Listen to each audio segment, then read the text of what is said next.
नायब तहसीलदार के बेटे को आजीवन कारावास। दहेज हत्या के प्रकरण में कोर्ट ने सुनाया फैसला। करीब 4.5 साल पुराने दहेज हत्या के एक प्रकरण में अपर सेशन न्यायालय धौलपुर ने वर्तमान नायब तहसीलदार सेपो के बेटे को आजीवन कारावास की सजा सुनाई है। साथ ही कोर्ट के न्यायाधीश राकेश गोयल ने सजा में लिखा है कि आरोपी अपने जीवन के अंतिम क्षण तक कारावास भुगतेगा। वहीं उसे 1 लाख रुपए के अर्थदंड से भी दंडित किया है।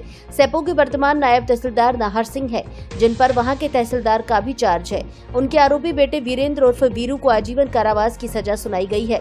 अपर सेशन न्यायालय धौलपुर के अपर लोक अभियोजक मुकेश करवार ने बताया कि मामला 20 फरवरी 2021 का है, जिसमें धारापुरा राजाखेड़ा निवासी परिवादी मेघ सिंह ने 22 फरवरी 2021 को राजाखेड़ा थाने में बेटी की दहेज की खातिर हत्या को लेकर मुकदमा दर्ज कराया था।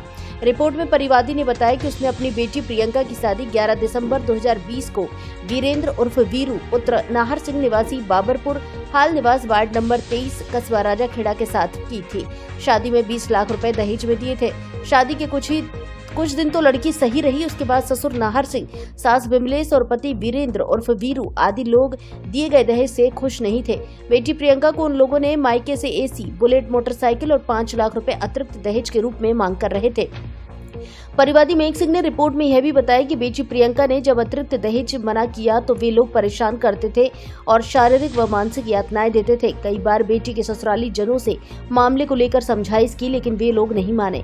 इसके बाद 20 फरवरी 2021 को उन लोगों ने बेटी प्रियंका की हत्या कर दी और बिना सूचना दिए गुपचुप तरीके से उसका अंतिम संस्कार कर दिया। जब तक वहां पहुंचे तब तक बेटी की चिता जल चुकी थी और जब इस बात का विरोध किया तो जान गंवाने की धमकी दी थी। उन्होंने कहा कि यदि तुम लोगों ने रिपोर्ट दर्ज कराई तो तुम्हें और तुम्हारे परिवार को जान से मार देंगे। इसके बाद राजाखेड़ा थाना पुलिस ने मामले में जांच अनुसंधान किया और न्यायालय न्यायिक मजिस्ट्रेट राजाखेड़ा में चालान प्रस्तुत किया गया। प्रकरण में नाहर सिंह, विमलेश आदि के विरुद्ध कार्रवाई ड्रॉप की गई।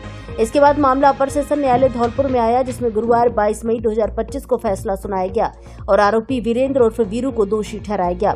मामले में कोर्ट के न्यायाधीश राकेश गोयल ने अलग अलग धाराओं में आरोपी वीरेंद्र उर्फ वीरू को जीवन के अंतिम क्षण तक आजीवन कारावास और 1 लाख रुपए के जुर्माने की सजा सुनाई है।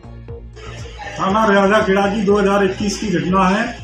इसमें परिवादी मेघ सिंह द्वारा अपनी पुत्री प्रियंका की दहेज हत्या के संबंध में मुकदमा दर्ज कराया गया था, जिसमें पुलिस ने तफ्तीश कर वीरेंद्र उर्फ वीरू एवं नाहर सिंह एवं विमलेश के खिलाफ जांच शुरू की, जिसमें वीरेंद्र उर्फ वीरू को दहेज हत्या का दोषी मानते हुए न्यायालय सम्मान में चालान प्रस्तुत किया गया था। इसमें अपर जिला न्यायाधीश महोदय श्री राकेश गोयल जी द्वारा सुनवाई कर दिनांक 22/5/2025 को फैसला सुनाया गया। इसके अंतर्गत दहेज हत्या का दोषी मानते हुए वीरू को आजीवन कारावास की सजा सुनाई गई। इसके अंतर्गत जीवन के अंतिम क्षण तक कारावास भुगतेगा एवं 1 लाख का जुर्माना, ऐसा फैसले में लिखा गया।